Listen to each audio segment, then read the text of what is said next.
What's up guys? Ito na yung part 8 ng Java tutorial natin. Dito sa video na to, ituturo ko sa inyo yung math operators. Pero before nun, nung sa previous video, meron lang ako gusto idagdag, no? Pero burahin muna natin to para mapakita ko sa inyo. Backspace. Kung naalala nyo yung tinuro ko sa inyo nung previous video, ito, sample, x equals 15, ganyan. Yan, di ba? Int x equals 15. So, kapag may data type ka, may variable ka, equals, tapos yung values mo, ang tawag dyan ay initialization. Yan, initialization. Yan. Pero hindi naman sa lahat ng pagkakataon ay ganito dapat ang lagi mong gawin. Nag-i-initialize ka. May times naman na pwedeng mag-ano ka lang, mag-int x ka lang, ganyan, kahit hindi ka mag-initialize. For example, int or double, ganyan, double y, or sige, int na lang, int y, ganyan lang. Di mo kailangan ng equals 15. Ang tawag naman dito ay declaration. So mapapansin nyo, ito yung declaration, tapos itong buong to initialization. Ngayon pwede rin yung x equals 15. Yan ang tawag naman doon ay assignment. So lagay natin dito, siguro ito gawin natin yung y equals 20. Yan. So assignment ang tawag diyan. Assignment. Ngayon, kailan ginagamit yung initialization, kailan ginagamit yung declaration, tsaka kailan ginagamit ang assignment. So usually, ang initialization, ginagamit to kapag, of course, alam mo na yung magiging value niya. So kung alam mong 15 siya, pwede mo na siyang gamitan ng initialization. So sabihin natin, alam na natin yung age natin, int age equals 18. Sabihin natin 18 ako, alam na natin. Ngayon, ang declaration naman, ginagamit lang to kapag hindi pa natin alam yung value natin. So for example, siguro lagyan natin to ng comment. Initialization. Nakikita nyo yung pagko-comment ko, pwede yan ilagay kahit sa ano, pwede siyang sa right side ng ano natin, ng mga pinagsusulat-sulat natin. Basta lahat ng mapupunta dito or lahat ng isusulat mo dito sa right side ng double slash na yan is magiging comment. Okay? So dito tayo sa baba. Declaration naman. Declaration. So ito, kapag hindi natin alam yung value natin. For example, hindi ko alam yung ano bang hindi ko alam? Siguro yung name ko, hindi ko alam yung name ko or yung name ng friend ko. So friend, hindi ko alam yung pangalan ng friend ko. Pwedeng ganyan lang. String friend name lang. Tapos kapag ang assignment, usually ang assignment ginagamit yan after ng declaration. Usually lang. Pero pwede mo din namang gamitin yon na palitan mo yung initialize mo. Medyo nabubulol ako, no? So ito, for example, assignment. Yan. Tapos pwede mo nang i-assign yung friend name mo. Kasi nalaman mo na, halimbawa after 5 years, nalaman mo na yung pangalan ng friend mo, pwede ka nang maglagay ng pangalan ng friend mo. For example, si Jonathan ulit. Yan. So yan ang assignment. So try natin i-print siya, no? System.out.println. Yan. So i-print natin si friend name natin. Yan. Tapos i-run ko. Pwede naman siya, Jonathan. Lumabas yung Jonathan kahit hindi ka nag-initialization. Ba't nakakabulol yun, no? So, pwede natin palitan yung value ng initialization natin. So basta may variable ka, mapapalitan mo. So, paano siya palitan? So, may int x equals 15 ka, no? So, siguro, i-print muna natin yung x natin para makita natin. Print natin yung x. Tapos, yan, run. Makikita nyo, Jonathan, tapos may 15 ka. Yun yung value kasi ng x mo. Ngayon, gusto ko palitan yung value ng x ko. Gawin natin x equals 20. So, ganito lang magpalit ng value. Assignment, no? So, yan ang syntax kapag gusto mo magpalit ng value ng na-initialize mo na. Okay? So, try natin i-print. System.out.println. Tapos x ulit, i-print natin. Tignan natin yung kalalabasan. Jonathan, 15, 20. So, napalitan na yung value ng x natin. So, again, isa-summarize ko sa inyo, kapag initialization, ito, kapag alam natin yung value natin. Kapag declaration, hindi natin alam yung value natin. Kapag assignment, meron na tayong idea or alam na value para doon sa dineclare nating variable. So, yun yung usually na dapat nyong tandaan. O sige, balik na tayo sa main topic natin, which is yung math operators. So, burahin ko lang lahat to. O, paano natin sisimulan to? Bale, math na naman.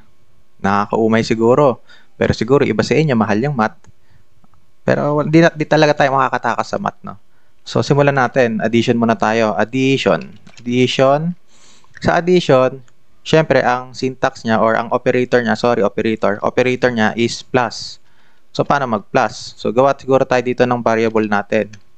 Int x equals, puro x ginagamit ko. O, sige, pwede na yan. Int x. Gawin natin maliit lang na value para madaling mag-add. Int y equals 2. Pwede na yan. Or siguro 6. Yan. So, sa addition, pwede tayo lagyan natin ng ano, yung tinuro ko kanina, gawa tayo dito ng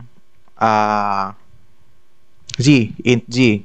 Yan. So, bali mag-ano lang tayo dito, magde-declare lang tayo dito. Ito yung mag-hold ng value ng x and y natin. Okay? So, z equals, so, x plus y. X plus y. So, yan. So, kapag inad mo yung x tapos y, which is 3 plus 6, magiging 9 siya. So, z equals 9 siya. So, try natin i-print. Z, print natin yung z natin. Tapos, i-run ko. Ayan, 9, no? Lumabas yung 9.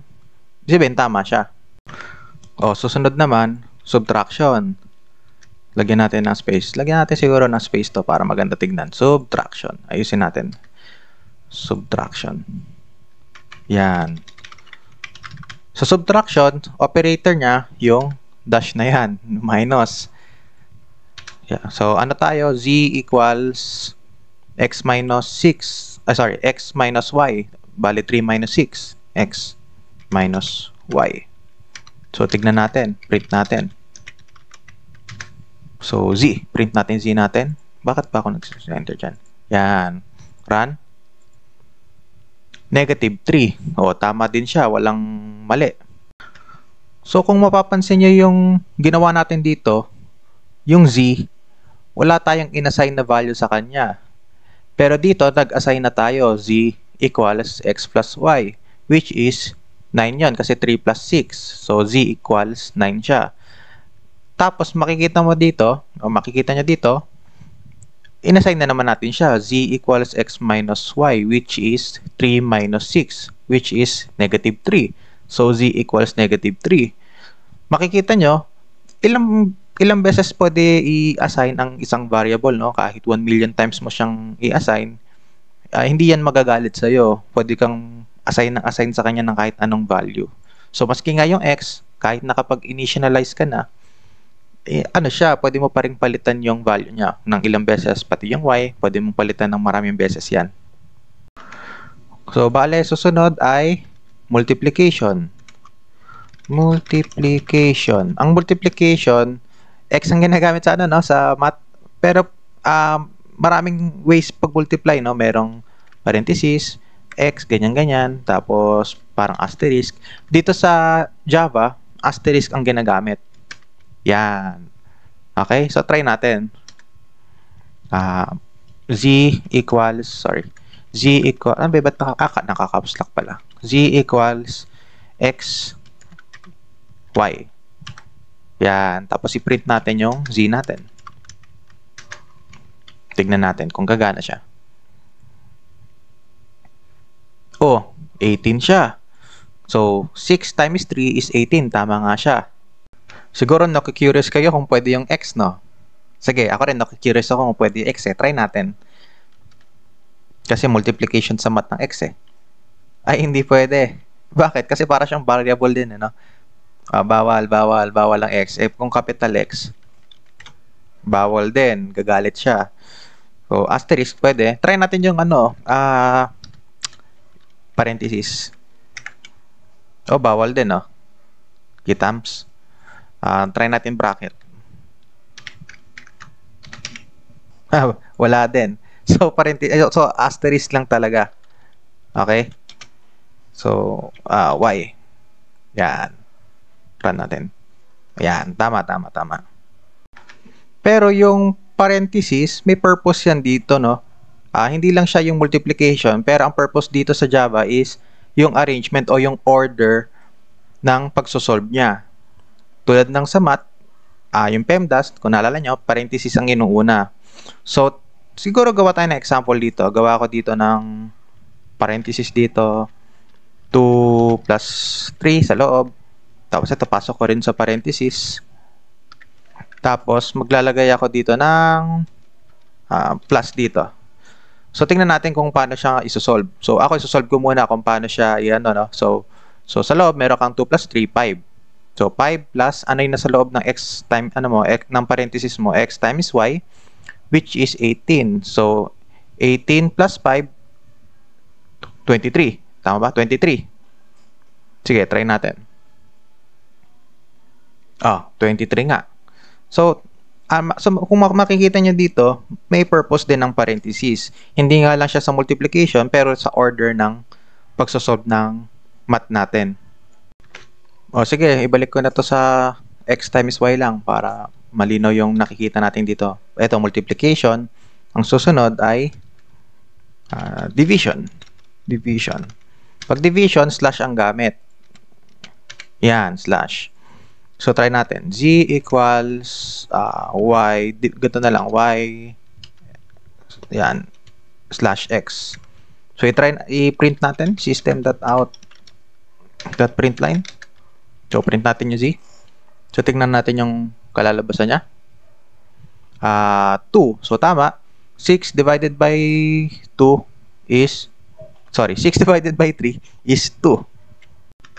Kung naaalala nyo, may sinabi ako sa inyo nung previous video, meron tayong bagong operator dito.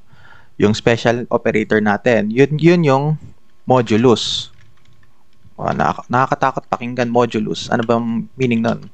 Ang modulus is simply remainder lang yan. Yung remainder ng sa math pa rin. Remainder sa math.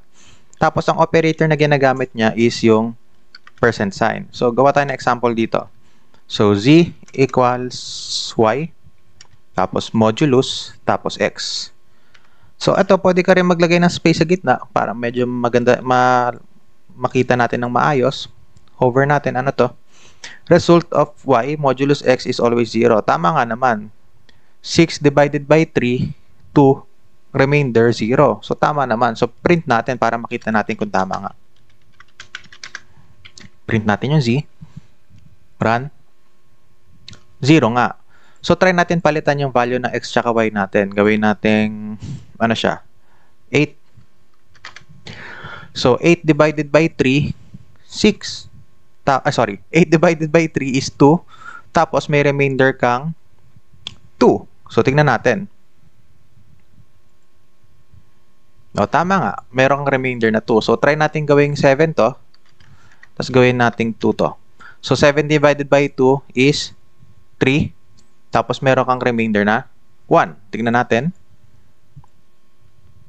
Meron nga, 1 nga. So, ang modulus is simply yung remainder lang. Sige, last example. Pero ang example natin, palitan natin yung variable natin dito. Gawin natin, ito yung x, ito yung y. So, ang mangyayari, yung x, which is yung 2, yung y, yung 7, mas maliit yung nasa kaliwa mo. So, mangyayari, 2 divided by 7, tignan natin yung kalalabasan, meron kang remainder na 2. Kasi kapag dinivide mo nga naman yung 2 tsaka yung 7, 2 divided by 7, is hindi mo na madidivide siya. Kasi masyadong maliit yung 2. So, yung 2 na lang yung natitira para sa'yo. Kaya yun na yung remainder mo. So, try natin gawing 5 to. 5. 5 divided by 7. Check natin yung remainder niya. 5. Diba? Nakikita niyo yung point ko. Masyado na kasing maliit yung 5 para ma-divide mo pa siya ng 7. So, yung magiging remainder mo is yung 5. O paano? Hanggang dito na lang tayo sa video na to. Kita-kits tayo sa susunod na video. Okay? Bye guys!